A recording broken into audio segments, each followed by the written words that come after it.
যে সকল সৌদি প্রবাসীরা ইউআরপে অ্যাপ্লিকেশনটি ব্যবহার করেন কিন্তু ইউআরপে অ্যাপ্লিকেশনটি পাসওয়ার্ডটি ভুলে গেছেন, লগ ইন করতে পারছেন না, তারা কিভাবে পাসওয়ার্ডটি রিকভার করবেন সেটি থাকছে এই ভিডিওতে।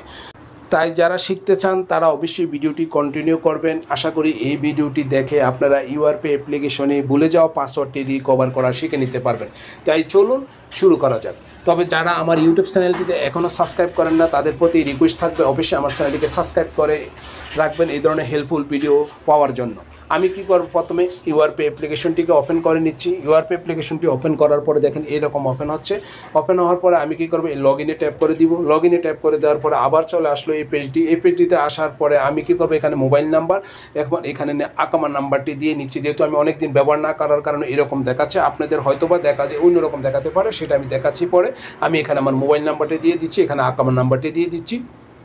আমি কি করলাম দেখেন, এখানে মোবাইল নাম্বারটি দিয়ে দিলাম, এখানে আকামার নাম্বারটি দিয়ে দিলাম, দিয়ে আমি লগ ইনের উপর ট্যাপ করে দিব। লগ ইনের উপর ট্যাপ করে দেওয়ার পরে দেখেন এখানে আমার মোবাইলে একটা ওটিপি কোড চলে আসবে, সেই কোডটি আমি এখানে বসিয়ে দিচ্ছি। দেখেন এই কোডটা চলে আসলো। আমি কি করব, যেহেতু আমার একই মোবাইলে সিমটি, যার জন্য আমি এখানে অ্যালাউ দেখাচ্ছে। আপনাদের সিমটি যদি অন্য মোবাইলে থাকে তাহলে কোডটা সরাসরি বসিয়ে দেবেন। আমি এখানে অ্যালাউ করে দেওয়ার সাথে সাথে এই কোডটা কিন্তু বসে যাবে। দেখেন আমার কোডটা কিন্তু এখানে বসে গেছে। বসে যাওয়ার পরে আমি কি করব, এবার আমার পাসওয়ার্ড দিয়ে আমি লগ ইন করবো। কিন্তু আমার পাসওয়ার্ডটি আমি যেহেতু ভুলে গেছি, অথবা আপনারা সরাসরি ইউআরপি অ্যাপ্লিকেশনটি ওপেন করলে আপনাদেরকে এরকম দেখাতে পারে। এরকম দেখালে আপনারা কি করবেন, যেহেতু পাসওয়ার্ড ভুলে গেছেন তাহলে কি করবেন, ফরগেট ইউর পাসওয়ার্ড এখানে ট্যাপ করে দিবেন।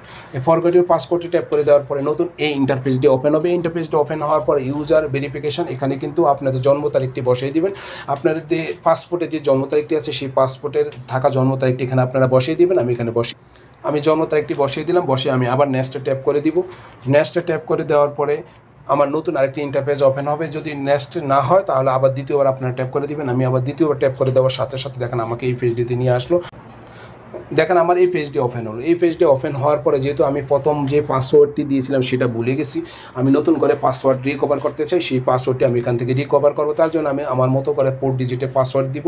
পাসওয়ার্ড সেটা অ্যাকসেপ্ট না করলে আপনারা অন্যরকম দিতে পারেন। আমি এভাবে দিচ্ছি 1425 দিয়ে দিচ্ছি, অ্যাকসেপ্ট করে কিনা দেখেন। এটা আমি আবার দ্বিতীয়বার দিব 1425 আবার দিলাম। দেওয়ার পরে দেখি আমার এটা কিন্তু সাকসেসফুলি আপডেট হয়ে গেছে। দেখেন আমার কিন্তু এই আপডেট হয়ে গেল। তারপরে দেখেন এখানে কিন্তু এই দুইটা বক্স দেখাচ্ছে, দুইটা বক্সে আমি টিকমার্ক দিয়ে আমি ডানে ট্যাপ করে দিব। ডানে ট্যাপ করে দেওয়ার সাথে সাথে আমার কিন্তু অ্যাপ্লিকেশনটি কিন্তু লগ ইন হয়ে যাচ্ছে। কিন্তু এখানে কিছু অ্যালাউ চাচ্ছে, আমি অ্যালাউ দিয়ে দিলাম। তারপরে এখানে এগুলো আমার প্রয়োজন নেই, আমি এখানে লেটার আমি সিলেক্ট করে দিলাম। দেখেন আমার কিন্তু ইউআরপি অ্যাপ্লিকেশনটি কিন্তু অলরেডি এখন কিন্তু লগ ইন হয়ে গেছে। এভাবে আপনারা যারা ইউআরপি অ্যাপ্লিকেশনটি ব্যবহার করেছেন কিন্তু এখন ভুলে গেছেন, তারা কিন্তু এই প্রসেসে আপনারা কিন্তু ইউআরপি অ্যাপ্লিকেশনটিকে আবার লগ ইন করে নিতে পারবেন। আর এই ইউআরপি অ্যাপ্লিকেশনটি হলো আল রাজির একটি শাখা অথবা ব্রাঞ্চ। আপনারা যদি এই ইউআরপি অ্যাপ্লিকেশনটি ব্যবহার করেন, কোনো সমস্যা হলে আপনারা কিন্তু আল রাজিতে গিয়ে ওই সমস্যাটি সমাধান করে নিতে পারবেন। ইউআরপি অ্যাপ্লিকেশনটিতে যারা মানি অ্যাড করতে চান, মানি ট্রান্সফার করতে চান, মাই অ্যাকাউন্ট দেখতে চান, তারা কিভাবে করতে হয় যদি শিখতে চান, জানতে চান, তাহলে অবশ্যই কমেন্ট করে জানাবেন। আমি পরবর্তীতে সেই ভিডিওগুলো আপলোড করতে চেষ্টা করব।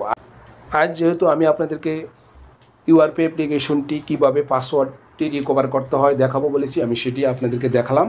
তবে ভিডিওটি দেখে যদি আপনাদের বিন্দু পরিমাণ উপকার হয়, ভালো লাগে, তাহলে অবশ্যই চ্যানেলটিকে লাইক করবেন। আর আমার চ্যানেলটি যদি এখনও সাবস্ক্রাইব না করে থাকেন তাহলে অবশ্যই চ্যানেলটিকে সাবস্ক্রাইব করে পাশে থাকা নোটিফিকেশনটিকে অন করে দিবেন এই ধরনের হেল্পফুল ভিডিও পাওয়ার জন্য। আর আমার এই ভিডিওটি যদি আমার ফেসবুক পেজে দেখে থাকেন তাহলে অবশ্যই ফেসবুক পেজটিকে ফলো দিয়ে রাখবেন। ওকে, আল্লাহ হাফেজ, ভালো থাকবেন।